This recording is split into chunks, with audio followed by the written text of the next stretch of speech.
Quoi, je me suis planté? C'est pas du code? Ah si, en l'occurrence si, ça peut en être, mais... Allez-y, expliquez-moi le code. Je vais vous aider à déchiffrer. Non, j'ai pas le droit de vous donner le code.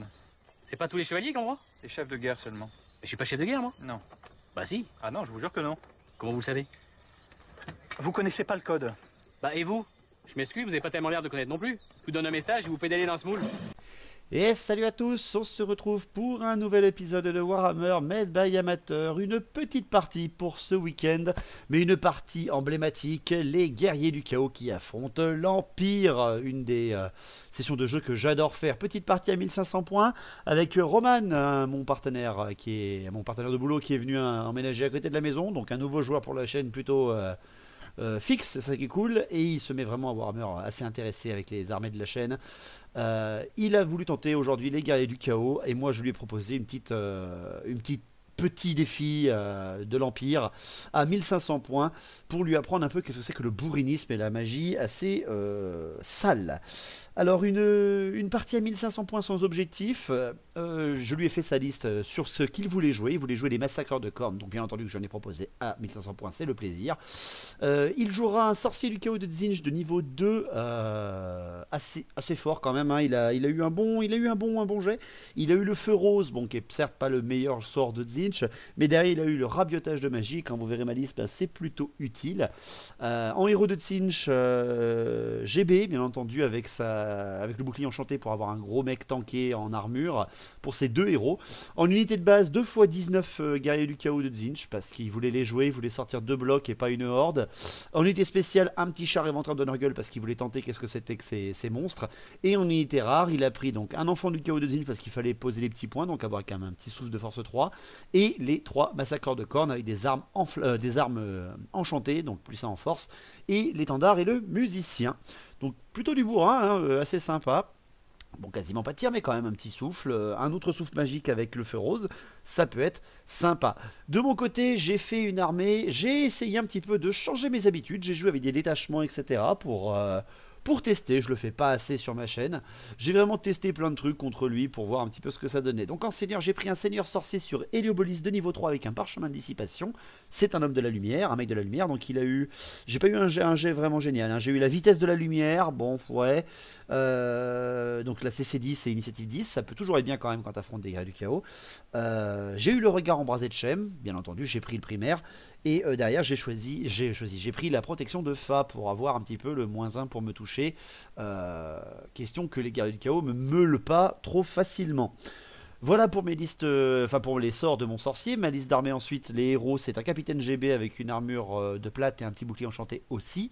Un prêtre guerrier arme lourde et un maître ingénieur tout nu. J'ai pris en unité de base 30 albardiers avec étendard et musicien pour avoir un petit bloc d'albardiers quand même. Et 10 arquebusiers et 10 arbalétriers qui sont en fait les détachements de mon unité spéciale qui est 38 joueurs d'épée, étendard et musiciens. Je savais plus si on pouvait faire 2 détachements, mais j'ai pas vu de contre dans les règles. On pouvait mettre 2 détachements sur un régiment, donc 10 arquebusiers et 10 arbalétriers sur ces mecs-là, sur mes joueurs d'épée pour être assez violents. En unité rare, j'ai pris bien entendu pour finir un canon feu d'enfer. Voilà, j'ai pas pris de cavalerie lourde, j'ai pas pris plein d'unités différentes. J'ai mis des trucs où il faut qu'il fonce dedans, hein, voilà, c'est quand même un joueur débutant. Il est plus en initiation, mais c'est un joueur débutant, donc on va pouvoir voir un petit peu ce que ça donne.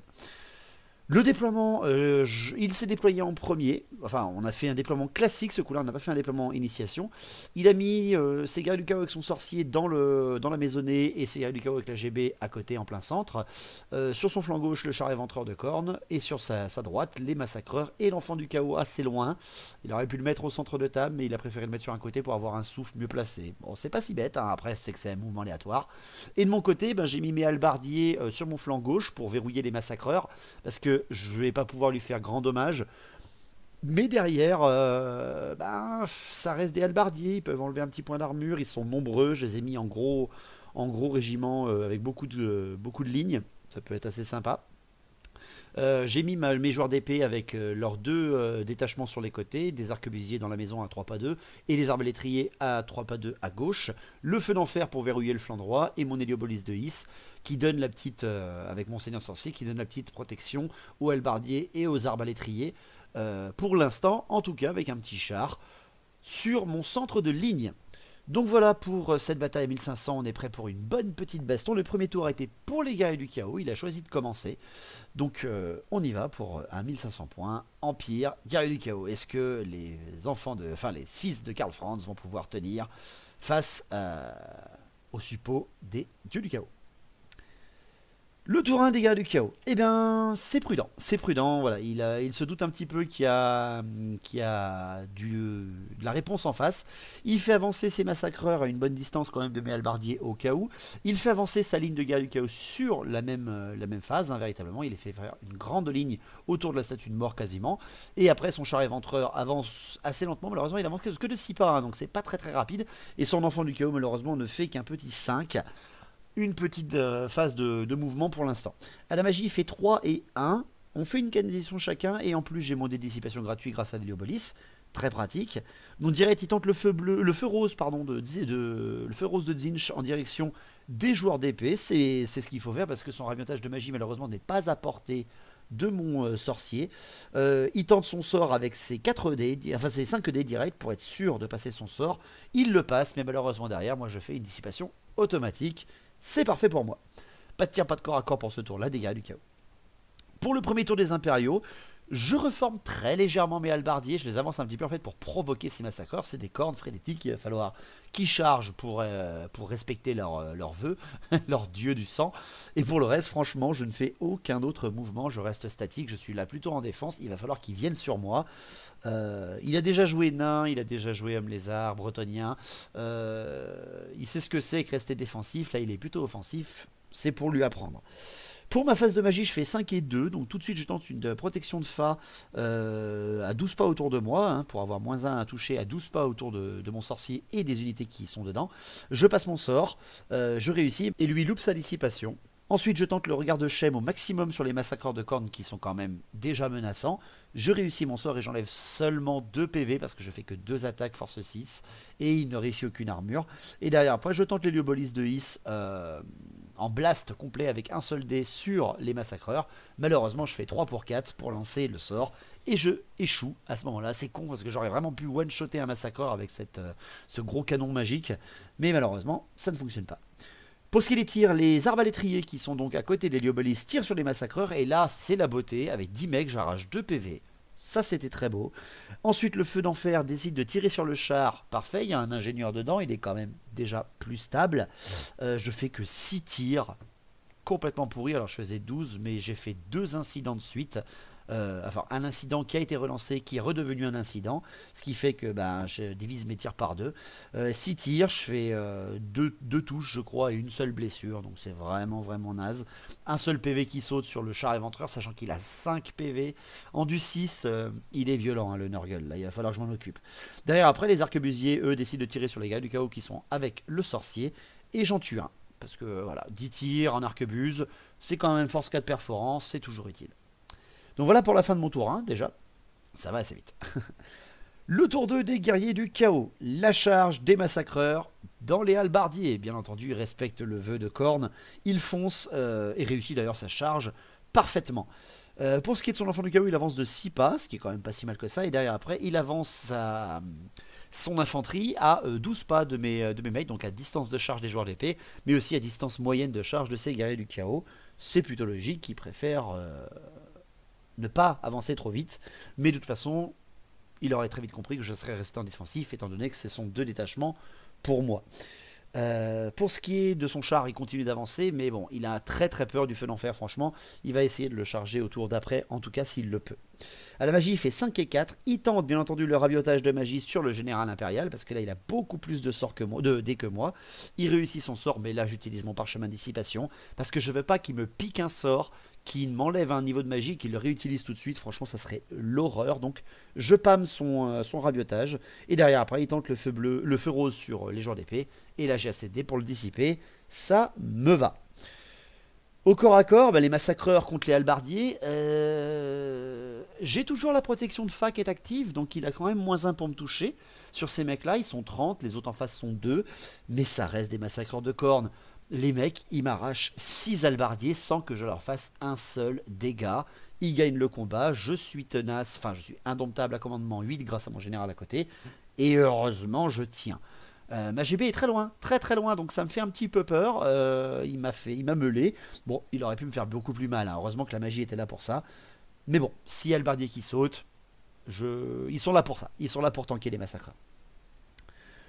Le tour de les impériaux, je ne fais aucune charge, hein. Mes mouvements sont très très simples. Héliobolis se reforme très légèrement pour voir le centre de bataille. Et j'avance un tout petit peu mes joueurs d'épée pour toujours être à portée de mes détachements et disposer de leur tir de soutien. Mais derrière aussi, j'ai placé mon Héliobolis pour qu'il puisse venir charger dans le flanc de la moindre unité qui viendrait être bloquée par ma horde de joueurs d'épée. À la magie, je fais 5 et 2, je retente la protection de Fa à 12 pas autour de moi, je la passe, mais là, ce coup-là, je suis dissipé. Ensuite, j'ai une vue, vu que j'ai une grande cible, j'ai une vue avec mon Héliobolis, et surtout grâce à mon sorcier qui est dessus, sur le char à l'opposé. Je tente un regard de Shem au maximum sur le char, je réussis et je fais 6 touches force 6 sur le char éventreur de Nurgle, et en blessure, je fais 1, 1, 2, 3, 3, 3. Je fais aucune 4+, j'ai 6 touches, 0 blessure sur le char. C'est horrible, horrible. Derrière, après l'Héliobolis, pareil, à 1 dé, je tente. Je réussis l'Héliobolis sur le char, ce coup-là. Il a plus rien pour me dissiper. Force 8, là par contre, je suis en endurance de 6. Poum, j'arrache 3 PV sur le char. Il n'y en reste plus qu'un seul. Mais quelle horreur, quoi. J'aurais pu le one-shot à ce moment-là. C'est vraiment dommage pour moi. Au tir, bon, le feu d'enfer, il va essayer de réitérer son... quand même mieux que tout à l'heure sur le char. Il suffit qu'il fasse comme tout à l'heure et c'est bon, le char est détruit. Le feu d'enfer tire et là, c'est la beauté. Je fais 22 tirs sur le char, 11 touches, 4 blessures, 4 PV qui sautent. À force 5, je fais que des trucs qui passent. 4 blessures, 4 PV, poum, aucune protection, rien du tout. Parfait, le char est détruit magnifiquement, mais derrière après, les guerriers du chaos, eux, sont toujours une menace. Les arquebusiers d'ailleurs tirent sur les guerriers du chaos avec le général, ils en tuent 2, tandis que les arbalétriers, eux, tirent sur ceux avec la GB, mais malheureusement ne font aucun dégât. Pour ce qui est des massacreurs et des halbardiers, là j'ai du pot parce que Roman loupe beaucoup de touches et il fait beaucoup de 1 et 2 pour toucher, c'est vraiment dommage. Mais il m'arrache quand même 5 halbardiers sans que je lui fasse rien en retour. Heureusement encore pour les miens, ils sont indomptables et ils restent là pour la fin de ce tour 2. Ça va être violent, ça va faire mal pour le tour 3. Le tour 3, guerrier du chaos, la charge, les charges évidemment. Roman est très déçu d'avoir perdu son char, il voulait voir ce que ça donnait au corps à corps. Donc il envoie ses troupes, hein, il envoie les 2 régiments de guerriers du chaos sur la horde de joueurs d'épée. Parce qu'il veut aller dedans, il veut taper, hein, c'est logique. Il veut voir un petit peu ce que ça donne. Je tue 2 guerriers du chaos avec la riposte des arbalétriers et 3 dans le régiment du général avec mes arquebusiers, donc c'est vraiment pas mal. Je m'en sors plutôt pas trop mal, hein. Des bonnes phases de corps à corps en tout cas. Enfin de riposte. C'est la première fois que des détachements font quelque chose en plus avec moi, donc c'est cool. En mouvement, l'enfant du chaos fait un magnifique 9, d'un coup il s'envole, et au prochain tour il pourra certainement venir charger les halbardiers survivants. La magie, malheureusement, il ne peut plus rien faire parce qu'il est au corps à corps et ses 2 sorts sont les dommages directs, donc malheureusement il est bloqué là. Toujours pas de tir non plus. Donc au corps à corps, les halbardiers contre les massacreurs, j'enlève enfin un petit PV sur un massacreur et lui m'arrache à nouveau 6 halbardiers. Je teste, je fais un test de commandement indomptable à 8 et je fais 8. Je fais 7 et 8 à chaque fois, hein. Je suis vraiment sur le fil. Il reste car leur général est à côté d'eux. Tandis que les guerriers du chaos, l'AGB, le sorcier contre mes joueurs d'épée, mon prêtre guerrier et ma GB. Il y a un duel de tenter avec de proposer avec la grande bannière obligatoire, guerrier du chaos, hein. Je le relève avec mon prêtre guerrier. Il m'enlève un PV seulement sur le prêtre guerrier parce qu'il loupe beaucoup de touches. Et derrière, heureusement pour lui, je ne lui fais rien. Ce qui fait que derrière après, mes joueurs d'épée frappent ces guerriers du chaos, etc. J'enlève un petit PV sur le sorcier. J'arrache 3 guerriers du chaos dans le régiment du général et 2 dans celui de la grande bannière. Et lui m'arrache 6 joueurs d'épée, ce qui fait que au final, je perds presque le combat. Mais c'est pas grave, c'est des mecs tenaces avec commandement 9 ou 8, je sais plus. 8 je crois parce que c'est un capitaine. Mais à 3D, les 2 plus petits relançables, ça va quoi, c'est tolérable. J'ai en tout cas tanké la charge comme je le désirais et là il m'offre son flanc pour mon char. Donc à mon tour 3, la charge de flanc bien entendu de mon Héliobolis sur les guerriers du chaos avec la GB évidemment. Pour le reste, bien entendu, je ne bouge rien. Je ne vais pas faire une contre-charge ou autre chose avec mes détachements, hein, ça sert à rien du tout. Donc pour ma magie, je fais 4 et 2. Je peux quand même tenter la protection de Fa au maximum autour de moi avec mon sorcier qui a réussi sa charge de flanc. Je la réussis, mais je suis dissipé derrière. Et ensuite, je lance la CC10, initiative 10 à 12 pas autour de moi. Et là, ce coup-là, je la réussis, il n'a plus rien pour me dissiper. J'ai pas de tir, en tout cas éligible. Donc directement, je tente les corps à corps. Je tente vraiment, parce que là, ça sent vraiment le roussi avec mes halbardiers. Mes halbardiers ne sont plus que 13 contre quand même deux mecs qu'ils ont à peine effleuré. Je perds 8 halbardiers. 8, hein, c'est terrible. Hein. C'est vraiment l'horreur. Et derrière, je ne lui fais rien. Je ne lui fais absolument rien sur ces massacreurs. Et c'est à ce moment-là, bon, ils sont plus que 5 contre les 2 massacreurs, même pas inquiets. Mes halbardiers s'enfuient et sont rattrapés par les massacreurs de cornes qui sortent presque de la table. Derrière, après, par contre, c'est mon char de flanc avec mes joueurs d'épée, ma GB et mon prêtre guerrier contre les guerriers du chaos et leur état-major. Le duel, mon prêtre guerrier se fait péter, hein, il se fait ouvrir, bien entendu, il frappe après. Hein. Les joueurs d'épée, j'en perds par contre ce coup-là seulement 3 parce que la CC10, faut avouer que c'est dur à toucher. Et derrière, après, c'est dur, c'est surtout qu'il me touche sur du 4+, et qu'il se foire beaucoup. Et derrière, après, j'arrache 8 guerriers du chaos, 4 dans chaque régiment. Ce qui est littéralement parfait. Pourquoi? Parce que ça veut dire qu'en fait, il perd son indomptabilité avec tous ses guerriers du chaos, vu que là, ma horde devient plus puissante que lui. Donc c'est le paradis. Sa GB quand même a gagné le duel. Tout de suite, donc, il fait un test de l'œil des dieux, parce qu'avec de la chance, il peut tomber sur la règle tenace, et là c'est moi qui serai dans la mouise derrière, et là il nous fait la beauté de nous faire le plus sain en CT. Zinch le regarde et se fout bien de sa tronche. Ouais, t'as tué un prêtre guerrier, mais regarde autour de toi, tout le monde est en train de mourir, et ça devient violent. Les guerriers du chaos ont complètement perdu, ils perdent de 6 points. Ils tentent de rester les 2 régiments, et c'est là l'horreur. Les 2 s'enfuient et les 2 sont rattrapés, l'un par les Liobolis et l'autre par les joueurs d'épée. Les guerriers du chaos se sont fait refouler, et ça c'est parfait pour moi. L'Empire a tenu et les guerriers du chaos reculent. Le tour 4, l'enfant du chaos qui fait un 11, plutôt pas mal, et avec un petit test de commandement réussi, les massacreurs se reforment et réavancent en direction des arbalétriers. À la magie, malheureusement, il ne peut plus rien faire. Au tir, son enfant du chaos qui a enfin apporté crash son souffle sur les arbalétriers, il les touche quasiment tous et en tue 4. Il en touche 8, il en tue 4. Bon, il voulait faire son souffle avant de mourir, il l'a fait. Pour ce qui est de la petite panique quand même des arbalétriers, parce qu'il fallait quand même la tester, mais non, heureusement, rien ne se passe, tout va bien. Pour ce qui est de mon tour 4, je reforme ma ligne, bien évidemment. Hein, j'ai gagné le combat, j'ai quand même bien tenu. Je reforme mes joueurs d'épée et mon Héliobolis pour que l'enfant du chaos ne voit pas en tout cas mon sorcier, et que derrière après, mes 30 joueurs d'épée puissent tanker quand même ce qui pourrait arriver. Malheureusement, mes arbalétriers, je décide de ne pas les bouger. Je les sacrifie un petit peu, faut l'avouer quand même. Les massacreurs vont leur arriver dans le flanc, mais les arbalétriers voient l'enfant du chaos, et c'est ça que je veux faire. Hein. Je veux vraiment one-shotter l'enfant du chaos au tir. À la magie, je fais 3 et 2. Je tente le regard de Shem au maximum déjà sur les massacreurs, parce que c'est eux vraiment que je veux tuer. Je fais moins 2 PV grâce à un bon regard de Shem. Donc, ce qui fait qu'il reste quand même un massacreur qui suffira largement pour me taper dessus.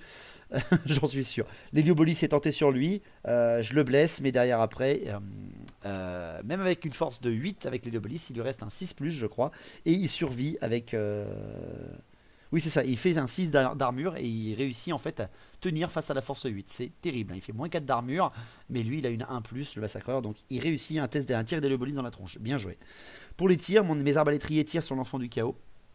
Je lui enlève 2 PV, ce qui fait qu'il lui en reste un seul. Et les arquebusiers qui sont dans un bâtiment et qui voient à 360 degrés tirent également sur l'enfant du chaos et malheureusement lui font 2 blessures, lui font deux touches mais aucune blessure.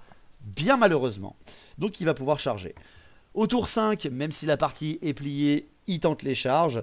Les massacreurs, bien entendu, le massacreur réussit sa charge sur le flanc des arbalétriers. Malheureusement, le mouvement aléatoire de son enfant du chaos le laisse dans la pampa. Il fait 3 et il est trop court pour arriver au contact des arbalétriers. Ça, franchement, c'est moche. Pour le corps à corps, je vous fais pas de dessin. Le massacreur plie les arbalétriers. Il les tue tous. Mais c'est un corne, il les tue tous. Il fait une charge irrésistible et finit dans le régiment de joueurs d'épée, et ça c'est plutôt moche. À mon tour, je charge l'enfant du chaos à 1 PV avec mon Iliobolis. Et derrière, le massacreur, je reforme légèrement mes joueurs d'épée pour en frapper le plus possible. Je tente même pas de faire de magie ou quoi que ce soit parce que bah faut pas pousser hein. Au corps à corps, mon char explose l'enfant du chaos hein. Je lui laisse pas vraiment le temps de frapper, mes touches d'impact suffisent. Et derrière, le massacreur est tué par mes joueurs d'épée, non sans avoir arraché 3 joueurs d'épée avant que je fasse quoi que ce soit. Donc c'est une annihilation à la fin du tour 5 pour une partie avec un débutant assez vilaine, hein, j'avoue. On peut dire que j'ai été méchant, mais franchement, c'est les joueurs d'épée qui ont tanké. La règle des détachements qui n'est pas assez utilisée sur cette chaîne, c'est quand même le petit plaisir. Le petit plaisir de voir quand même que l'Empire peut tenir face au guerrier du chaos, même au corps à corps. Il suffit d'avoir les bons boosts de magie au bon moment. Voilà, j'espère que cette petite bataille vous aura plu. Petite bataille pour un week-end bien chargé pour nous. N'oubliez pas, à partir de la semaine prochaine, on va essayer de reprendre les lives les vendredis soirs. Quasiment tous les vendredis soirs, je vous sortirai un petit truc du JDR ou du Vermintide ou du Total War en direct.